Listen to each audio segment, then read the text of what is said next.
The cold bit my face as I stood in the doorway. Deborah Morrison held a folder tight against her chest. Her expression held no warmth. It was a look of pure, bureaucratic triumph. "Warren Emerson," she said. Her voice was a formal clip. "I am here on behalf of the Pine Ridge Homeowners Association. I am delivering this notice of violation and fine." I blinked sleep from my eyes. My coffee steamed in the morning air. We had endured 2 weeks of relentless snow. I had spent countless hours in my plow truck. I had cleared our private road so people could get to work, so Deborah could get to her house at the far end of the development. "What violation?" I asked. My confusion was genuine.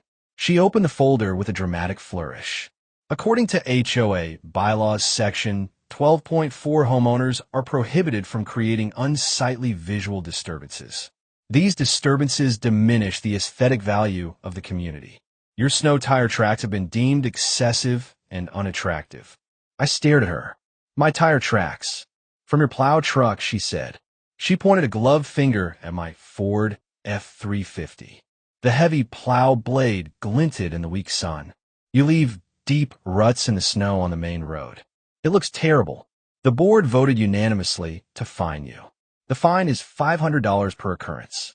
We documented 17 separate occasions over 2 weeks. That is $8,500. My grip tightened on the mug.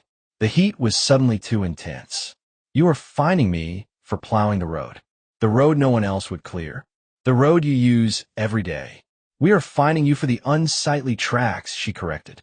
Her thin lips pressed into a firm line of satisfaction. "If you choose to plow, you must do it properly. You cannot leave visible marks in the snow." Silence hung between us. I waited for her to laugh, to reveal this was some cruel joke. Her expression did not change. "Deborah, that is physically impossible. A plow leaves tracks. That is its function." She thrust the papers at me. "You have 30 days to pay. Continued violation will bring additional fines. Good day, Warren." She turned on her expensive winter boots. She marched back to her silver Lexus. She left me standing there holding the most absurd document of my life. I went inside. I read every word. There were 17 photographs. Each one showed my tire tracks in the snow. Someone had taken the time to document every plowing. The timestamps showed early mornings and late evenings. They were the times the snow fell hardest. My phone rang. It was Marcus Thompson, my neighbor. "Did the Wicked Witch of Pine Ridge pay you a visit?" he asked. $8,500, I said, "for plowing the road." "You are kidding." "I wish I was." Marcus let out a long, low whistle. "That is insane, even for Deborah." "What will you do?" That was the question. I moved to Pine Ridge 3 years ago after my divorce. I wanted a quiet place. I work as a software consultant. I can live anywhere. The house was perfect.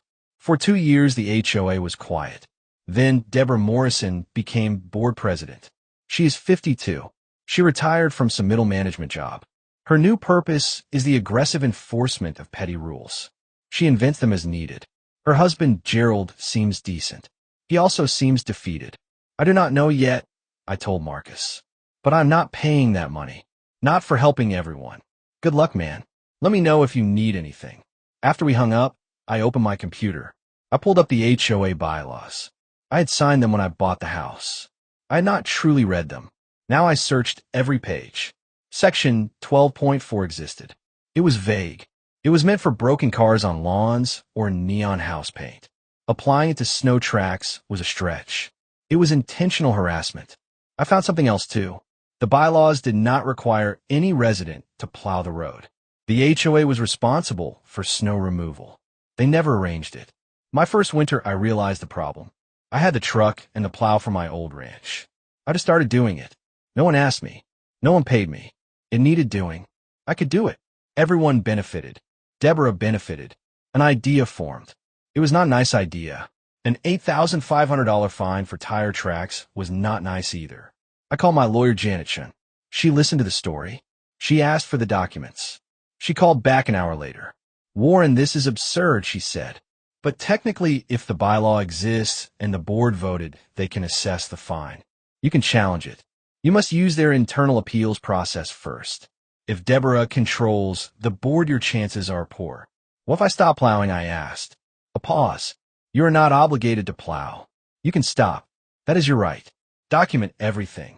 Save all communication. If they retaliate, we need evidence. Got it. Warren, be careful. HOA disputes get ugly. It is already ugly, I said. That afternoon, I sent an email. I sent it to the entire HOA board. I was professional. I was factual. I received the fine notice. I disagreed with the assessment. I would file a formal appeal.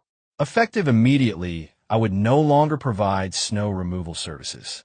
My help had resulted in financial penalties. It had not earned appreciation. I copied every homeowner. Pine Ridge has 32 houses. They stretch along our private road. My house is near the entrance. Deborah and the board live at the far end. They live half a mile from the county road. Responses came quickly. Most neighbors were supportive. Some offered to help pay the fine. Others expressed outrage. A few near the entrance, like Marcus, understood my position. Then Deborah's response arrived. It was sent only to me. Your refusal to comply is noted. Your decision to stop maintaining the road is noted. The board will discuss additional actions tonight. This behavior is unacceptable. There will be consequences. I forwarded it to Janet. Then I waited. The snow started again that evening. Colorado weather is unpredictable. This was a big system. It would dump 8 or 10 inches overnight. I watched from my window. I sipped whiskey. I wondered about my choice. My phone rang. It was Linda Patterson. She lives 4 houses down. She is a retired teacher. She is kind. Warren, honey, I think this is terrible, she said. Do not worry about not plowing. We will manage. Thank you, Linda. I appreciate that. Deborah Morrison is a bully. Someone needed to stand up to her. I'm sorry it fell on you. After Linda, I got more calls. Tom Wheeler offered alternative solutions. Amy Richardson was frustrated, but understood. Then at 9, my doorbell rang. I looked through the peephole. Gerald Morrison stood there. I opened the door. Gerald looked uncomfortable. His hands were deep in his coat pockets. Warren, I'm sorry to bother you so late. It is fine. Come in. He shook his head. I cannot. Deborah would kill me. I want to say this whole thing is crazy. I told her she was being ridiculous. You know how she gets. I do, I said carefully. The board meeting tonight. They voted for daily fines. If you do not resume plowing, it is $200 per day. The fine applies for each day the road remains unplowed after snow. My jaw tightened.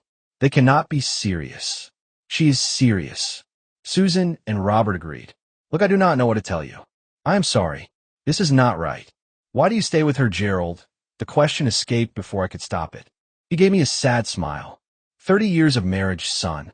You do not just walk away. Not even when you should. I wanted to warn you. Good night. He trudged back through the falling snow. He drove away. I stood in the doorway. I watched the snow pile up. By morning, the road would be impassable. Cars would need 4-wheel drive or chains. I would not do a thing about it. I slept better than I had in weeks. The morning light glared off a seamless field of white. 14 inches of fresh snow had transformed the private road into an impassable white desert. My decision was now a physical reality visible from every window. The quiet was profound, broken only by the early buzzing of my phone. The messages began before sunrise. Most were furious demands from Deborah and the board. A few were desperate notes from neighbors trying to reach their jobs. I answered the neighbors with careful sympathy, explaining the situation again. I ignored the board completely. By noon, the development was a tableau of winter frustration.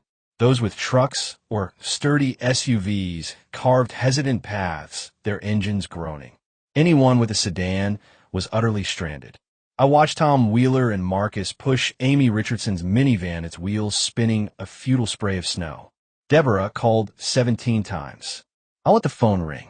She appeared at my door just after lunch with Susan Carmichael trailing behind her. Susan looked pale and uncomfortable. Warren, this is unacceptable, Deborah declared without preamble. People cannot get to work. You will plow this road immediately. No, I said. We will fine you $200 per day starting today. Add it to the bill, I said. The $8,500 bill I am not paying. Susan stepped forward, her voice strained. Warren, please be reasonable. We can discuss the original fine. Perhaps we can find a compromise. Here are my terms, I said, keeping my voice flat. Void the original fine. Issue a formal apology to me and the community. Acknowledge in writing that volunteers should be thanked, not punished. Do that, and I will consider plowing again. Deborah's face flushed a mottled red. We will do no such thing. The board decision is final. If you do not clear this road by end of day, we will pursue legal action. My lawyer is eager for that, I said. Enjoy your walk home. I closed the door. Through the window, I watched them stumble down my snowy driveway. Susan's Mercedes struggled for purchase, its tires whining. It took them 10 minutes to lurch toward the main road. The week dissolved into quiet chaos. Another 4 inches fell on Wednesday. The county maintained the main artery, but our private road became a treacherous obstacle. People began parking at the development's entrance, hauling groceries, and children on foot through the deep snow. Some called private plow services, receiving quotes that were prohibitively expensive for a single house. On Thursday, the board sent a mass email. They had hired a professional snow removal company. The cost would be a special assessment of $500 per household. The reaction was immediate and furious. Neutral neighbors now had skin in the game. Why pay $500 when Warren did it for free? The board's reply was terse. Warren proved unreliable. He abandoned his responsibilities. I sent my own email, a simple factual recounting. I had no duties. I volunteered. The board fined me $8,500 for that volunteer work. The community's discontent with Deborah solidified into something harder. The professional service arrived Friday afternoon.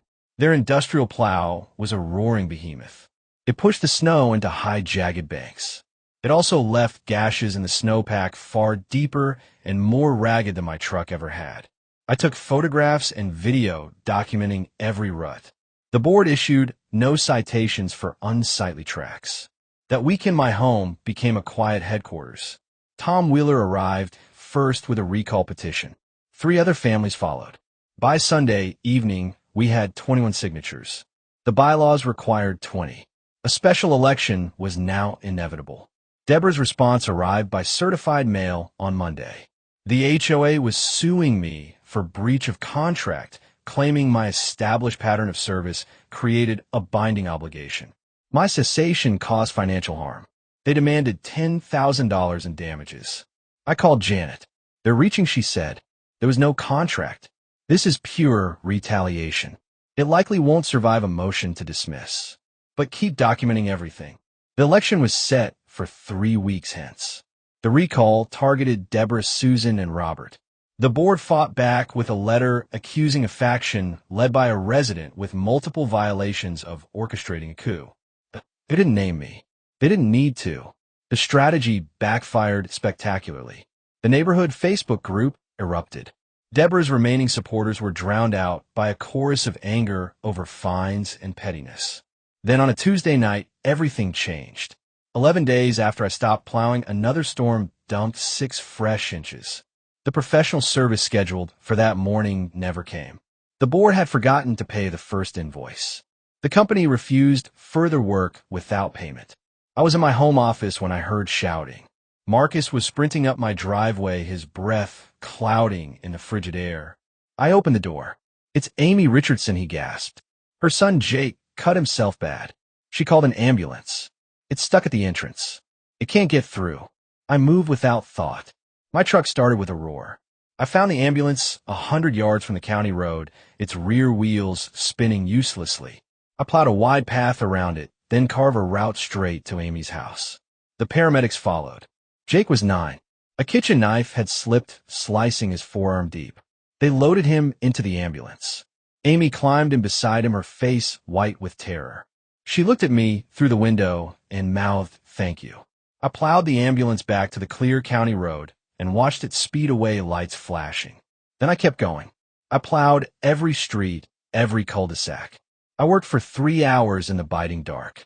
When I finally turned toward home, people had come out of their houses. They stood along the road in the cold. As I passed, they clapped. Some called out thanks. Linda Patterson wept openly. Deborah was absent. The next day, the story was everywhere. Jake's accident, the stuck ambulance, my plowing. It was all the neighborhood could discuss.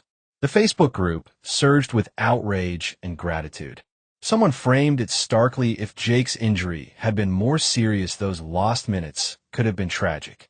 The board's petty fine had nearly caused real harm. The conversation shifted irrevocably from aesthetics to safety. On Thursday, three things happened in quick succession.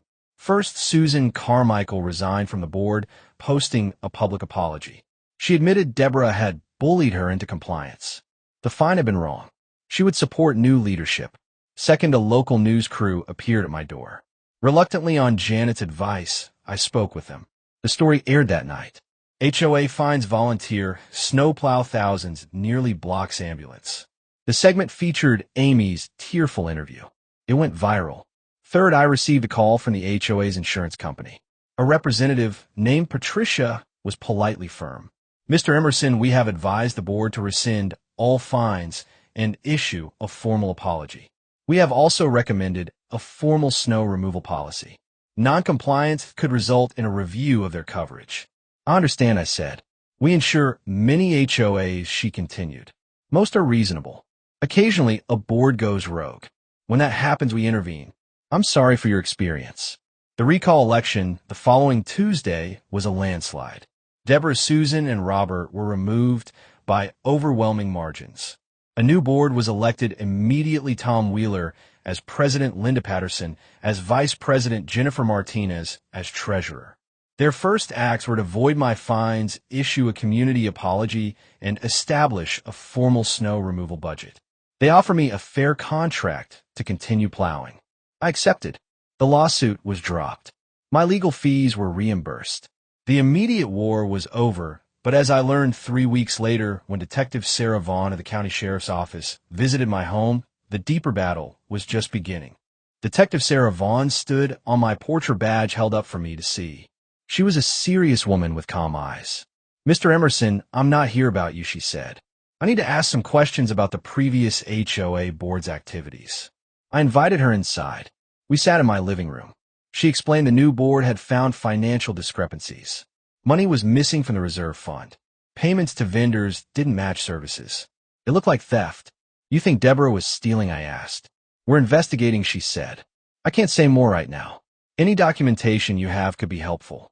Fines, emails, letters, anything financial. I gave her everything I had. The ridiculous fine notices. The email chains full of venom. The certified letter about the lawsuit. She took careful notes. She thanked me and left. The investigation was a quiet undercurrent in the neighborhood for 2 months. Life above ground returned to a gentle rhythm. We had more snowfalls. I plowed them under my new contract. People waved. The community felt different now, like a hell breath had finally been released. The new board was diligent. They organized a spring cleanup day. They renegotiated landscaping contracts, saving money. They revised the bylaws, stripping out the vague, punitive language. Pine Ridge became what it was meant to be: a place of quiet cooperation. In April, Detective Vaughn called me. I thought you want to know, she said. We're filing charges against Deborah Morrison for theft and embezzlement. She diverted HOA funds for nearly 2 years. The total is close to $60,000. $60,000. The number hung in the air.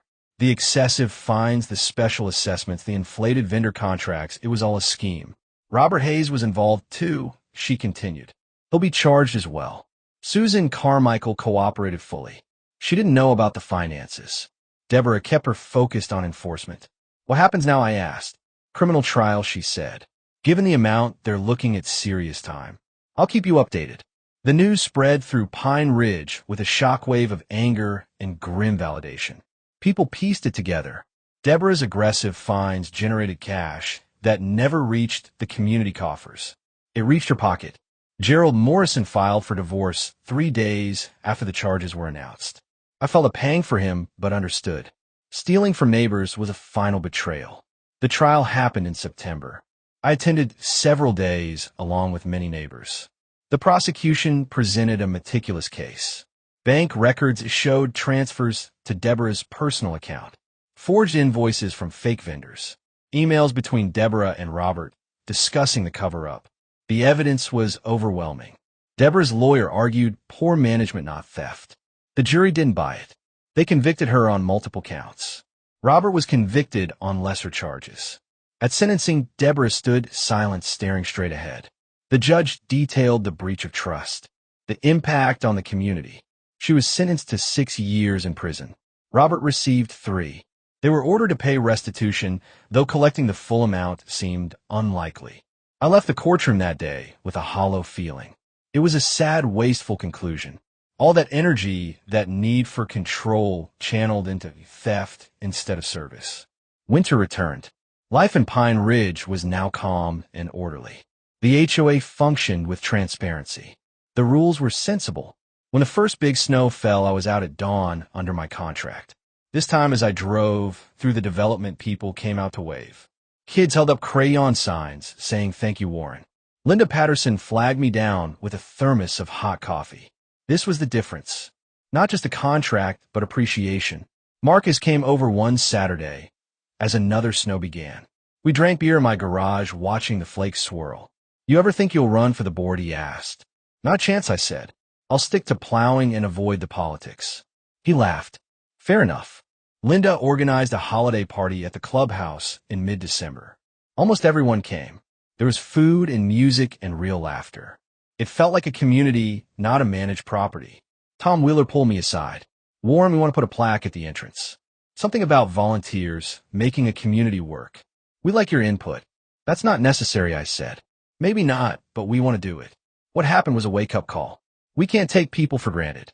HOA should help, not hurt. I appreciated the sentiment. The plaque went up in January at the development's entrance.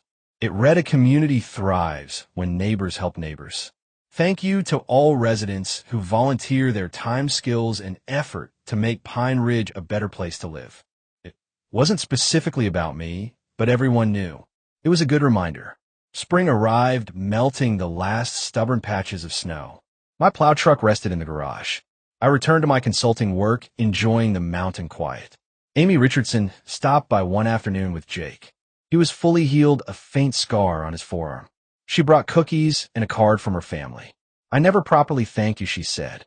"When Jake got hurt, I was so scared. If you hadn't been there..." She didn't finish. "The paramedics saved him," I said. "I just cleared a path." "You did more than that, Warren. You showed everyone what being a good neighbor means." After they left, I sat on my porch. Kids rode bikes on the dry roads. Someone grilled dinner, the smell smoky and sweet. It was peaceful. It was right. Janet called about the restitution hearing. The court recovered about $35,000 of the $60,000. It would be returned to the HOA reserve. My legal fees were fully reimbursed. The board even voted me a bonus for the plowing work. I hadn't expected it. Summer was beautiful. The new board made real improvements. They repaved a failing section of road, updated the playground, started a community garden. I helped haul soil with my truck. It felt good to contribute in this new way. In August, Gerald Morrison stopped by. He looked older, but less burdened. "Warren, I wanted to apologize for everything Deborah put you through. I should have stopped her." "You're not responsible for her actions," I said. "I enabled them by staying silent. I was weak. A lot of people suffered. I'm moving to Denver to be near my grandkids. A fresh start." "I'm glad to hear, Gerald." He smiled, a real one. "Thank you for standing up to her." "I couldn't, but you did. You probably saved this community." We shook hands, and he left. The years that followed were quiet. The HOA rotated leadership smoothly. Tom served, then Jennifer. Linda remained a steady voice. I plowed for several more winters until the community hired a full-time service, a decision made with transparency and good sense. Eventually, I sold my house and moved to Arizona. The new owners were a young couple. "The neighborhood seems really nice," the husband said. "It is now," I told him. "It wasn't always. Ask your neighbors. They'll tell you the story. Just remember, an HOA should serve, not rule." On my last day in Pine Ridge, neighbors threw a small going-away party. Linda gave me a photo album filled with memories, plowing in blizzards, the garden project, holiday parties. "You were important to this place," she said. "Don't forget that." I drove away the next morning, watching Pine Ridge shrink in my mirror. The mountains stood clear against the sky. The roads were clean. Kids played outside. It was everything a neighborhood should be. It started with an absurd fine for tire tracks in the snow. It ended with prison sentences and a community restored. I learned that sometimes standing up for yourself means standing up for everyone.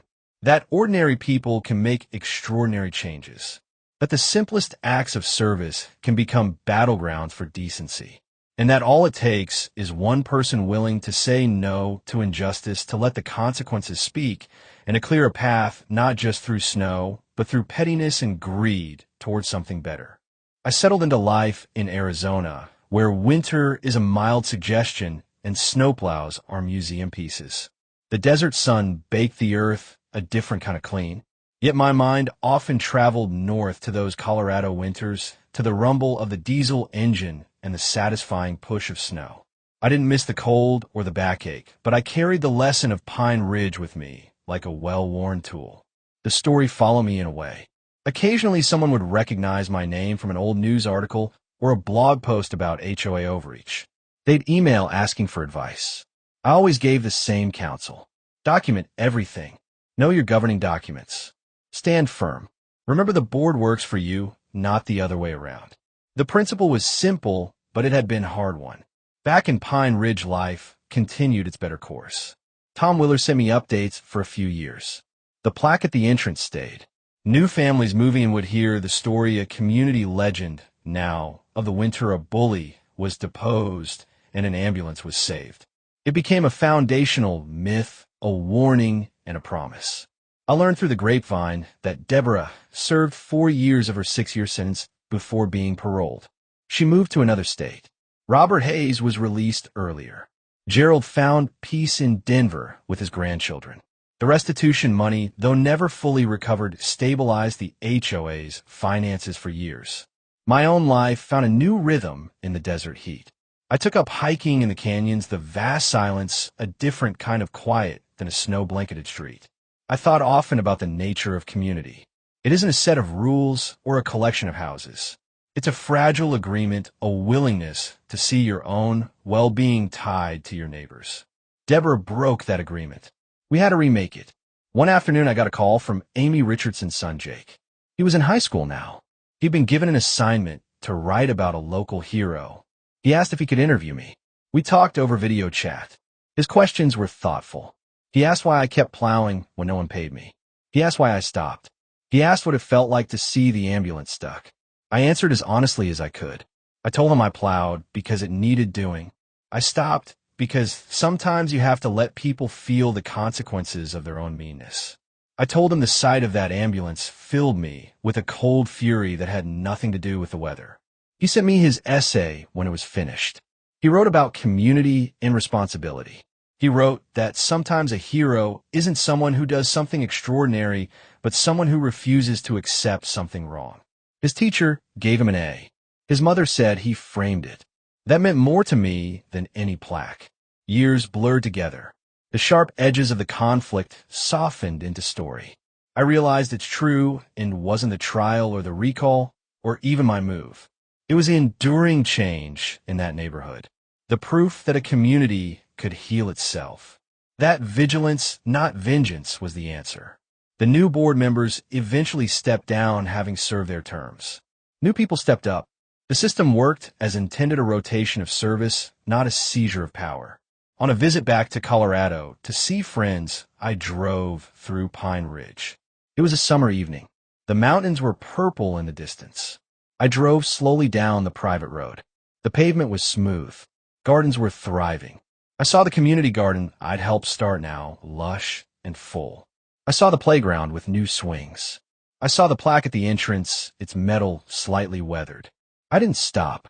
It wasn't my home anymore, but seeing it whole and healthy was a closure I hadn't known I needed. Marcus and Tom met me for dinner in Fort Collins. We shared stories and laughs. They told me the current board was debating whether to install solar-powered streetlights. The discussion was civil, focused on cost and benefit. No one was threatening fines. We raised a glass to that. "So you're happy in the desert?" Marcus asked. I said, "But I'll tell you this. I've never felt more part of a community than I did that last winter in Pine Ridge after everything. When everyone was finally on the same side. The good side. That's the secret," Tom said. "It shouldn't take a war to get there. But sometimes it does," I said. Driving back to my hotel that night, I understood the full arc. It started with a petty woman and a folder on a snowy porch. It became a fight over decency. It uncovered corruption.